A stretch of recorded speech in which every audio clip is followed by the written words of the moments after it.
24 prime के talk show पे आपका स्वागत है।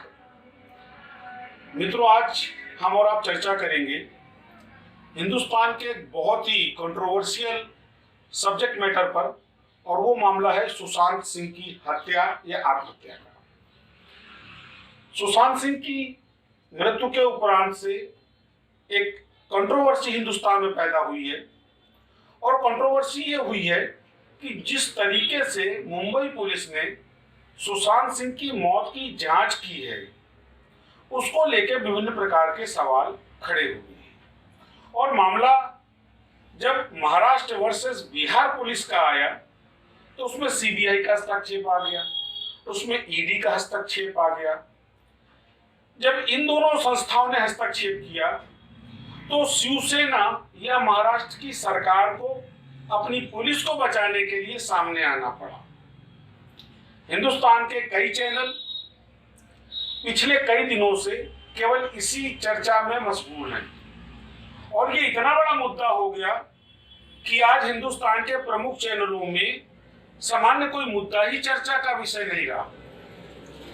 मैं आपसे बात करना चाहूंगा फरवरी अंत से लेकर के और आज दिन तक की, कि हिंदुस्तान के किसी भी चैनल पे शिक्षा, बेरोजगारी, जातीय सांप्रदायिक समीकरण उनमें उत्पन्न होता है विलगाव, इन स्थितियों पर चर्चा नहीं हो रही है। पहले कोरोना पर चर्चा हुई, फिर महीनों चीन पे चर्चा हुई, और जून अंत से और अब तक चर्चा का जो विषय है वो दिशा सालियान और सुशांत सिंह की हत्या या आत्महत्या का है। प्रश्न ये है कि हिंदुस्तान जैसे विकासशील देश में क्या मीडिया इन्हीं विषयों पर चर्चा करेगी?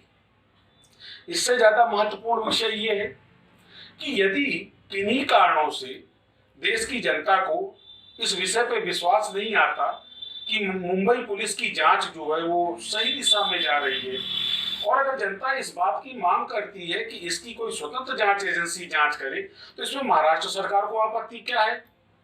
संजय राउत जो एक गंभीर व्यक्तित्व के नेता कहे जाते हैं, जो बहुत ही संवेदनशील नेता हैं, और जिस तरीके से पिछले 3 दिन से वो रिएक्ट कर रहे हैं सुशांत सिंह के परिवार को लेके, कहीं ना कहीं एक शंका और संदिग्धता की स्थिति उत्पन्न होती है। इसलिए भी उत्पन्न होती है कि आखिर किसको बचाना चाहती है महाराष्ट्र सरकार?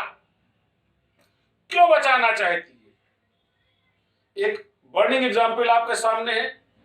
पालघर कांड में जहां तो निर्दोष साधुओं की भीड़ ने पीट पीट करके निर्मम हत्या कर दी थी, उस मामले में भी महाराष्ट्र पुलिस की यही ढुलमुल नीति थी। कुछ नहीं हुआ, सब मामलीची हो गई। आखिर किसने बताया? वो तो 2 साधु गाड़ी से जा रहे हैं, और क्यों करके आनंद फानन में वहां सैकड़ों की तादाद में भीड़ इकट्ठा हो गई। 17 पुलिस वाले मौके पे मौजूद थे, फिर भी 2 साधु मार दिए गए, और बेशरम महाराष्ट्र पुलिस को इसमें कुछ घटना घटती नहीं दिखी। तो ये क्या है? और सरकार बचा रही है।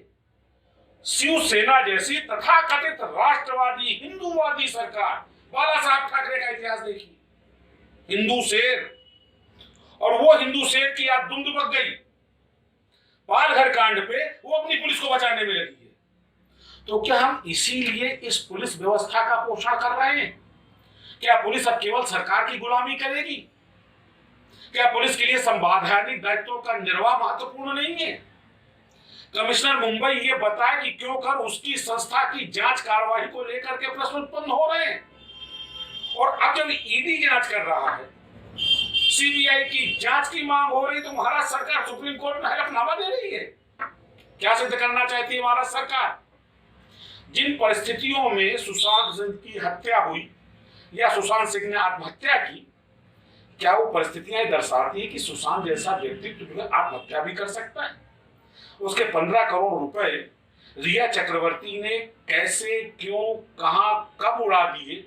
क्या ये महत्वपूर्ण जांच का विषय नहीं है? और अगर है तो क्यों नहीं मुंबई पुलिस ने इस विषय पर जांच की? इससे ज्यादा महत्वपूर्ण, क्या दिशा सालियान की भी तो हत्या नहीं हुई? और अगर हुई है तो मुंबई पुलिस को क्यों नहीं दिखी? साथियों, कई गंभीर प्रश्न हैं, और जिस तरीके का डेवलपमेंट हो रहा है, ये डेवलपमेंट सरकारों पर, राजनीतिक पार्टियों पर और सबसे ज्यादा पुलिस व्यवस्था पर एक प्रश्न चिन्ह लगाता है। और मैंने वैसे भी पहले कह रखा है कि 1860 की पुलिस विश्वसनीय नहीं है। स्वतंत्र हिंदुस्तान को स्वतंत्र व्यवस्था की पुलिस चाहिए। स्वतंत्र हिंदुस्तान को प्रोफेशनल एटीट्यूड की पुलिस चाहिए। स्वतंत्र हिंदुस्तान को स्वतंत्र पुलिस चाहिए। वो पुलिस चाहिए जो कि इन राजनीतिज्ञों के दबाव में ना हो, जो कि सरकार के अधीन होते हुए भी सरकार के दबाव में ना हो। हमको वो पुलिस चाहिए जो संविधान की मान की लाज रखती हो, न कि वो पुलिस चाहिए जो अपने सीएम और अपने मंत्रियों की हुजूरी में लगी हो। हमको थाना काकादेव कानपुर की भी पुलिस नहीं चाहिए। वो पुलिस जो लड़की कंप्लेन लेके जाती है तो उससे कहती है पहले डांस दिखाओ। ये रामराज्य की पुलिस है। अगर वो महाराष्ट्र की पुलिस है तो यूपी के रामराज्य की पुलिस है, नहीं चाहिए। साथियों, गंभीर परिस्थितियां हैं हिंदुस्तान में और उन गंभीर परिस्थितियों में ऐसे मुद्दों के ऊपर केवल चर्चा ये उससे ज्यादा गंभीर है। ये एक विचार का विषय हमारे और आपके लिए। पुनः आपसे टॉक शो में मुलाकात होगी। नमस्कार। अपने शहर, अपने प्रदेश की ताजा खबरों के लिए लाइक करें, शेयर करें, सब्सक्राइब करें।